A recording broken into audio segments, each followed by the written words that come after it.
¿Qué tal, amigos de Sin embargo? Muchas gracias por acompañarnos en este miércoles de Close Up. En esta edición vamos a hablar sobre un personaje muy estimado, querido a nivel internacional, un representante de la izquierda en América Latina, Luis Inácio Lula da Silva, el actual presidente de Brasil, quien enfrenta en los últimos días las amenazas de Donald Trump, simple y sencillamente por el proceso que se sigue en Brasil contra Jair Bolsonaro, un militar de extrema derecha partidario de Trump que previamente gobernó Brasil y que intentó impedir, incluso mediante un golpe de estado y planes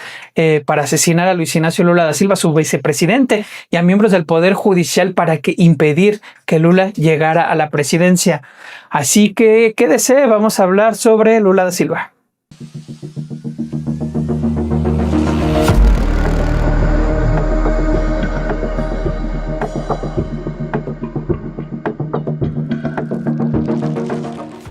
En los últimos días, Luis Inácio Lula da Silva ha dado una entrevista a The New York Times en la que prácticamente expuso que reconocen el poder militar, político, económico de Estados Unidos, pero eso no va a implicar que ellos se rindan o que se arrodillen ante lo que representa el imperio estadounidense. Lula da Silva ha tenido que enfrentar y lidiar en los últimos meses desde que asumió la presidencia contra Donald Trump, particularmente en estos últimos 6 meses del segundo periodo de Trump, en los cuales él ha lanzado todo tipo de amenazas por lo que él considera una cacería de brujas contra su amigo Jair Bolsonaro, el expresidente brasileño, muy cercano a Trump, querido. Incluso le invita a su toma de protesta, esta segunda toma de protesta. Todo esto ha llevado a esgrimir, a lanzar amenazas arancelarias contra el gobierno de Brasil. Se trata de un arancel del 50%, el más alto que existe por cuestiones políticas. ¿Qué hay detrás de esto? ¿Qué es lo que ha dicho Donald Trump? ¿Qué es lo que le ha respondido Luis Inácio Lula da Silva? ¿Y por qué se ha dado esta situación? Sobre esto hablamos en este primer close-up.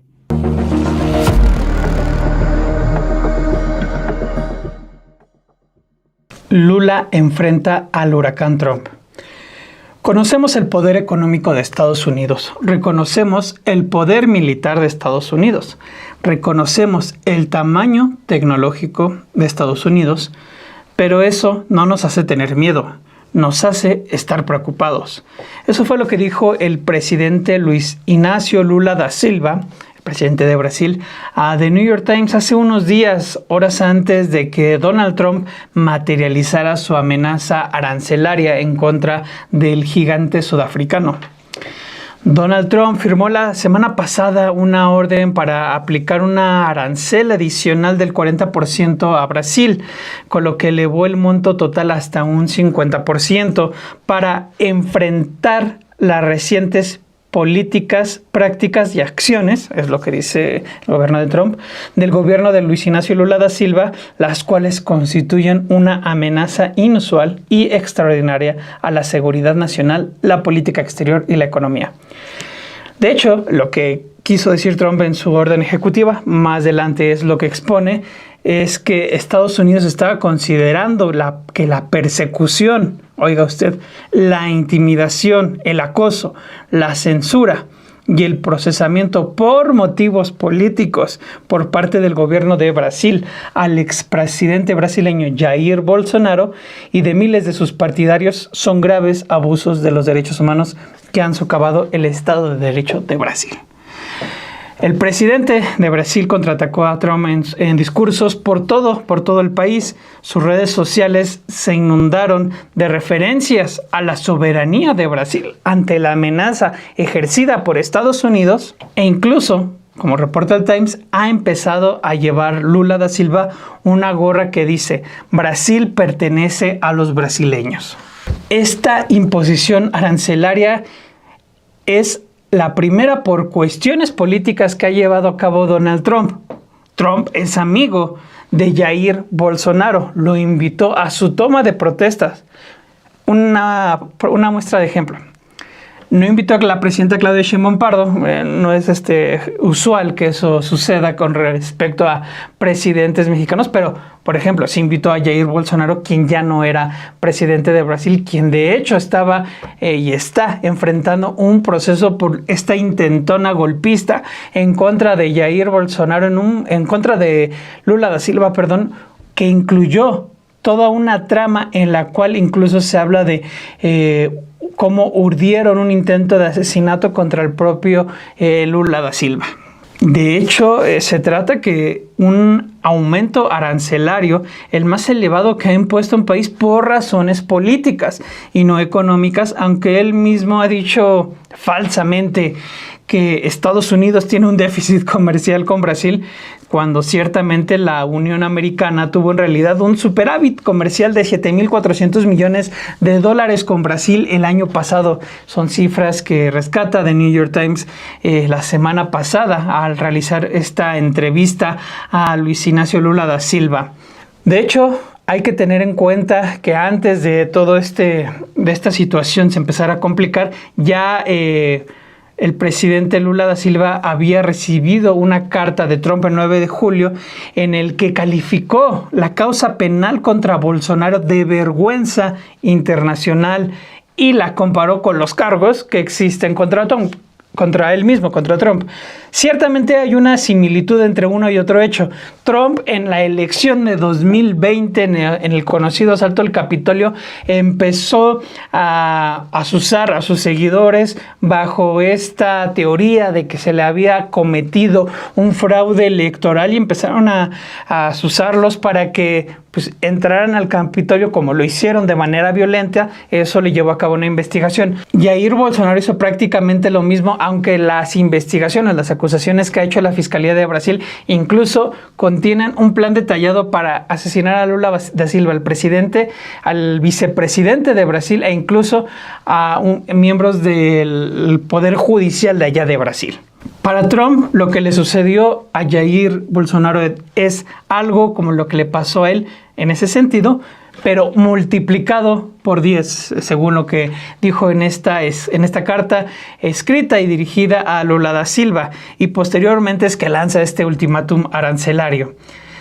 Conocí y traté con el presidente Jair Bolsonaro, es lo que dice parte del contenido de esta misiva, y lo respetaba profundamente, al igual que la mayoría de los demás líderes. La forma en que Brasil ha tratado al expresidente Bolsonaro, un líder muy respetado en todo el mundo durante su mandato, incluso por Estados Unidos, es una vergüenza internacional. Este juicio no debería estar en marcha. Es una cacería de brujas que debe terminar inmediatamente.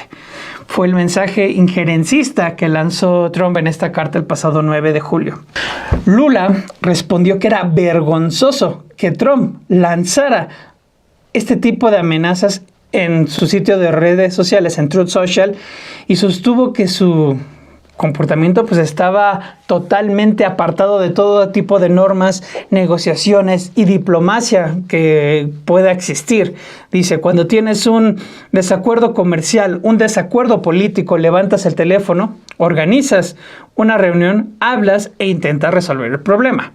Lo que no haces es imponer y dar un ultimátum, que es al final lo que hizo Trump, y realmente es lo que ha venido haciendo contra cualquier rival, incluso aliado, que quiera él amedrentar o someter mediante esta maquinaria arancelaria que ha emprendido en esta segunda vuelta a la Casa Blanca. Dice, ni el pueblo estadounidense ni el brasileño se merecen esto. Fue lo que declaró Lula al New York Times, porque vamos a pasar de una relación diplomática de 21 años de ganar a una relación política de perder.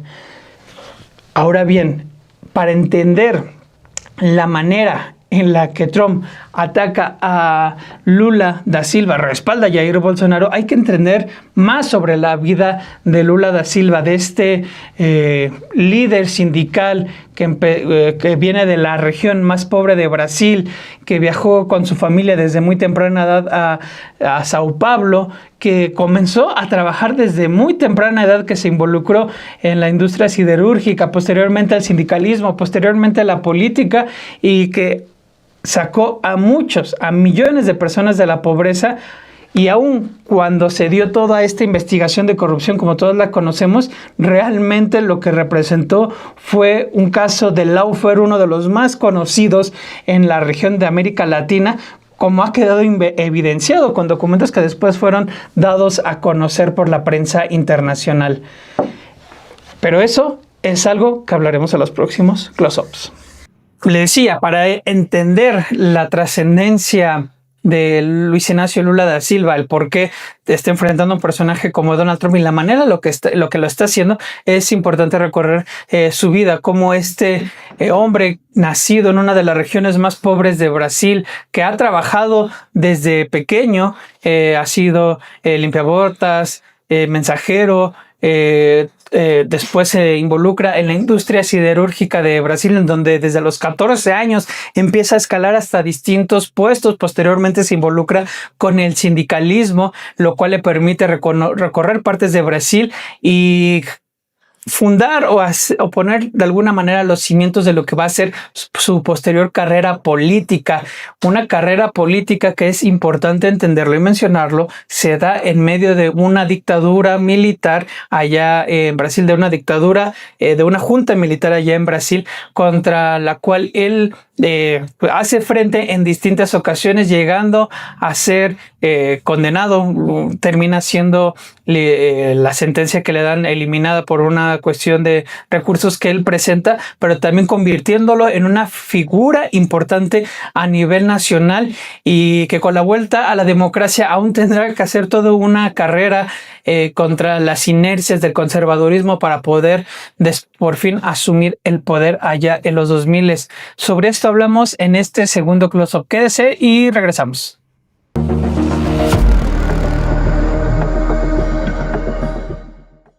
De la pobreza a la presidencia. Lula da Silva es el séptimo hijo del matrimonio de Aristides Inácio da Silva y Eurídice Ferreira de Melo. Nació en 1945 en el estado de Pernambuco, en la región noroeste de Brasil, una de las más pobres del país. Él mismo ha dicho que debido a las carencias en las que creció, no probó, por ejemplo, no supo lo que era el pan hasta los 7 años. De hecho, a esa misma edad, Lula viajó junto con su madre y sus hermanos al noreste para vivir en los barrios marginales de Sao Paulo, ya en un contexto distinto, y ahí fue donde acabó la primaria. Fue mensajero, lustrabotas, y cuando tenía 14 años, escuche bien, 14 años, es cuando comienza a trabajar como tornero mecánico. En este empleo de la industria siderúrgica es que pierde parte de uno de sus dedos en un accidente, y al mismo tiempo es en esta industria, en el involucramiento que va teniendo a lo largo de sus primeros años de vida, que es cuando vemos que se da este cambio y este fenómeno de lo que después va a implicar Luis Ignacio Lula da Silva, no solamente en la política brasileña, sino en la política internacional y particularmente en Latinoamérica, siendo uno de los rostros más visibles de esta marea de gobernantes de izquierda que coincidieron en ese momento junto, por ejemplo, Hugo Chávez, Evo Morales en Bolivia, los propios Kirchner en Argentina, estas todavía coincidencias que hubo en Uruguay con el hoy fallecido Mujica. Es todo un contexto que se da en estas alianzas, Correa en el Ecuador. Entonces estamos hablando de un momento importante en la región y particularmente en Brasil, donde Lula da Silva fue un líder tanto en su país como fuera de él. Pero para llegar a eso hay que ir comprendiendo cómo en la fábrica en donde empieza a trabajar él a los 14 años, empieza a ascender de tal manera que a los 23 años se involucra en el sindicato de metalúrgicos. Ahí fue a finales de 1968 cuando el sindicato de trabajadores metalúrgicos de Sao Paulo do Campo comienza a preparar las elecciones, con el proceso como puede existir en cualquier sindicato, para la renovación de su junta directiva. Ahí participa Lula, pero lo hace principalmente cuando le pide a su hermano que lo haga, su hermano mayor, José Ferreira da Silva Frei Chico, un militante del Partido Comunista Brasileño, lo empieza a involucrar poco a poco y de esta manera Lula accede, reconoce que no contaba con la experiencia necesaria, acepta sumarse como suplente en la lista que finalmente resulta ganadora. Para 1972, digamos que sale como titular, se convierte en secretario general del sindicato y comienza a hacer ya su carrera, sus pininos dentro del sindicalismo allá en Brasil. Algunos de sus colaboradores, de hecho, en sus gobiernos que ha tenido, en sus 3 gobiernos, pero particularmente en los 2 primeros, provienen de esa etapa del sindicalismo en donde él pues salió a recorrer no solamente esta parte de Río de Janeiro, sino fue más allá de esta parte en otras partes de Brasil a comenzar a hacer esta carrera sindicalista y sin darse cuenta que también estaba fundando lo que serían los cimientos del próximo Partido de los Trabajadores, el cual funda en 1980. Es importante recordar que en 1964, en estos momentos en cuando se empieza a involucrar Lula da Silva con el sindicalismo, el sindicato metalúrgico de São Paulo do Campo, había una junta militar que gobernaba Brasil. Las huelgas eran ilegales, por ejemplo. Evidentemente eso no fue un impedimento para Lula da Silva, que desafió tanto a los generales como a los patrones de Brasil y eso lo convirtió en una figura reconocida a nivel nacional. Le decía, el 10 de febrero de 1980, Luis Ignacio Lula da Silva funda el Partido de los Trabajadores. Ese mismo año en Brasil encabeza una huelga muy, muy importante, la cual es brutalmente reprimida y a partir de la cual él es condenado a 3 años y 6 meses de prisión acusado de desorden público. Sin embargo, se recurre a la sentencia y esta es anulada. Tras la vuelta ya a la democracia en Brasil, en 1986, él puede ser elegido diputado y se convierte en el principal opositor al oficialismo. Con la vuelta a la democracia, Brasil termina votando por la derecha. Para algunos observadores, el radicalismo, las propuestas que representaba Luis Ignacio Lula da Silva se veían demasiado peligrosas, entonces es que deciden votar por un candidato más conservador. Ese candidato que lo vence en esta primera ocasión en la cual Lula da Silva busca contender por la presidencia después de haber sido diputado en el 86, en el 89, participa en las elecciones y es derrotado por Fernando Collor de Mello, el candidato conservador del Partido de la Revolución Nacional. De hecho, a la 4ª ocasión es que Lula da Silva pues resulta electo como presidente de Brasil. Participó en el 89, en el 94, en el 98 y es hasta 2002 cuando se convierte en el primer presidente de origen obrero en gobernar Brasil.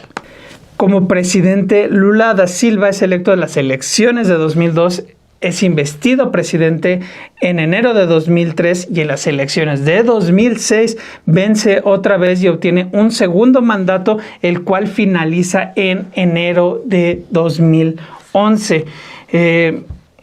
Muchos de quienes han escrito sobre la vida de Luis Ignacio Lula da Silva dan cuenta de su legado, particularmente de la herencia que dejó entre los más desfavorecidos. Es en su gobierno cuando por primera vez muchos jóvenes provenientes de las comunidades más pobres del país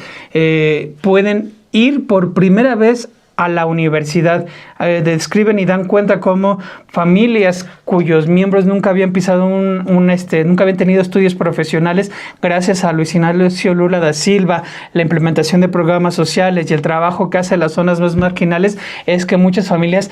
por fin, después de mucho tiempo, pueden y se ven resueltos en enviar a sus hijos a estas universidades. Aún eso también estamos hablando del crecimiento que tiene la economía de los más pobres y de la salida de pobreza de una importante porción de la población. Por ejemplo, estos son datos del Banco Mundial. Entre 2001 y 2011, es decir, prácticamente la mayoría del gobierno de Luis Ignacio Lula da Silva, el PIB per cápita de Brasil creció un 32%, es decir, lo que percibe cada persona, mientras que la desigualdad disminuyó un 9.4% y el porcentaje de personas en situación de pobreza y pobreza extrema se redujo a la mitad. PIB per cápita, ese promedio que se da a partir del PIB general, se hace un promedio a partir de cada uno de los integrantes del país o los habitantes de un país.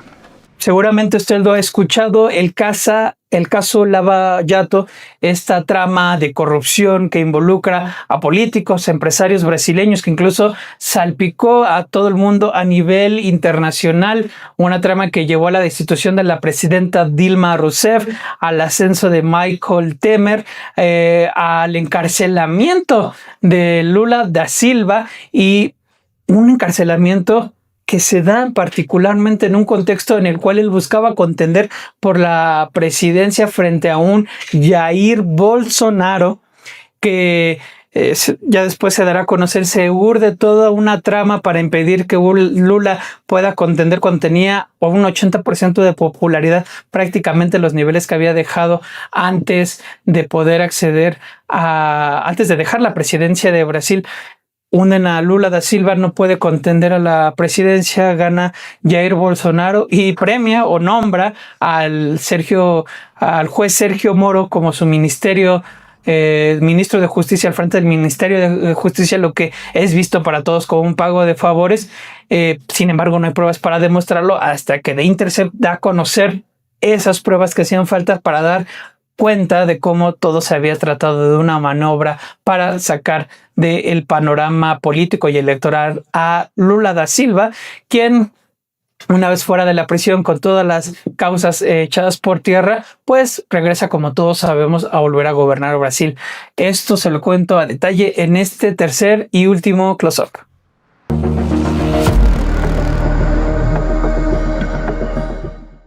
Fuera del poder, Lula se enfrenta al escándalo de corrupción más grande en Brasil, lo que se ha conocido como la Operación Lava Jato, una trama que desata la mayor crisis política tanto dentro de Brasil, pero que también salpica a América Latina. La investigación empieza en 2014, desemboca en más de 400 acusaciones de corrupción en Brasil y lleva a encarcelar a Luis Ignacio Lula da Silva y a la destitución de quien fue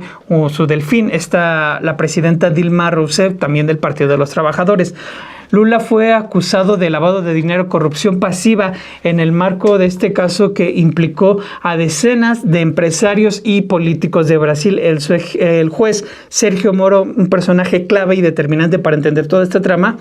y quien después se sumaría al gobierno de Jair Bolsonaro, presentó el caso que llevó a Lula a la cárcel por más de 500 días, pero que en los hechos lo que hizo fue descarrilarlo del escenario, particularmente de la contienda electoral. Las actuaciones judiciales de Sergio Moro impidieron que Lula, que tenía un índice de popularidad de casi el 80%, casi el mismo nivel que tuvo cuando dejó la presidencia,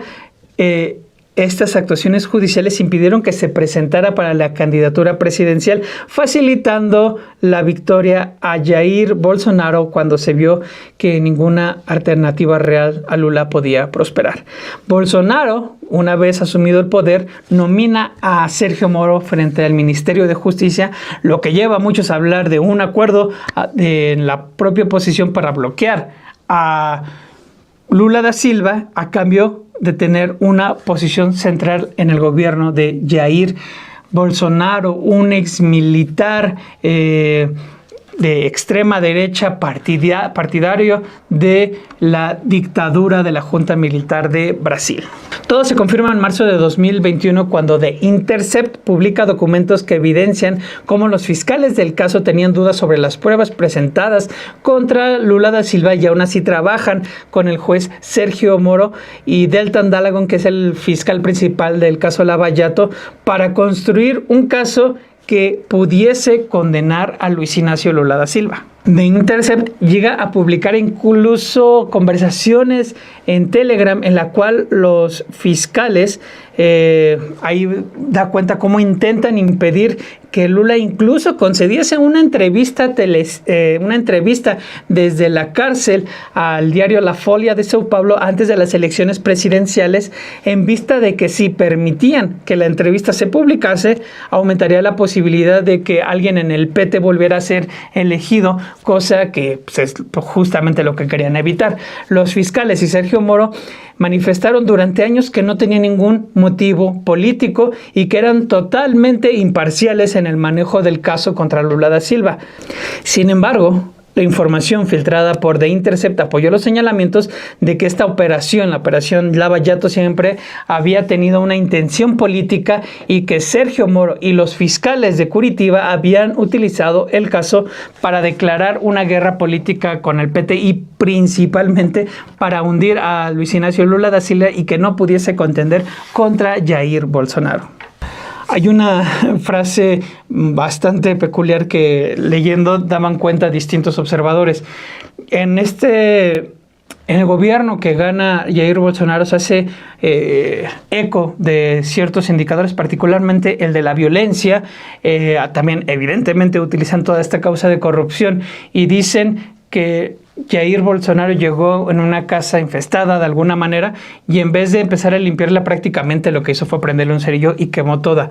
Es la interpretación que tienen unos de lo que terminó siendo el gobierno de Jair Bolsonaro, prácticamente un desastre. En 2019 Lula da Silva abandona la prisión después de que se declarara improcedente su reclusión y que todas las denuncias que tenía en su contra fueran suspendidas o archivadas por un defecto de forma. El Tribunal Supremo de Brasil consideró que el juez Sergio Moro prevaricó contra Lula y le coartó su libertad, por lo que todas las investigaciones por corrupción se eliminaron. Una vez fuera de prisión, Lula empieza a preparar, a allanar su camino para contender nuevamente por la presidencia de Brasil, nuevamente contra Jair Bolsonaro. Es así que en octubre de 2022, con más de 59 millones de votos, es decir, con el 50.85% del total de los votantes, Luis Ignacio Lula da Silva gana las elecciones presidenciales de Brasil y asimismo su contrincante Jair Bolsonaro se convierte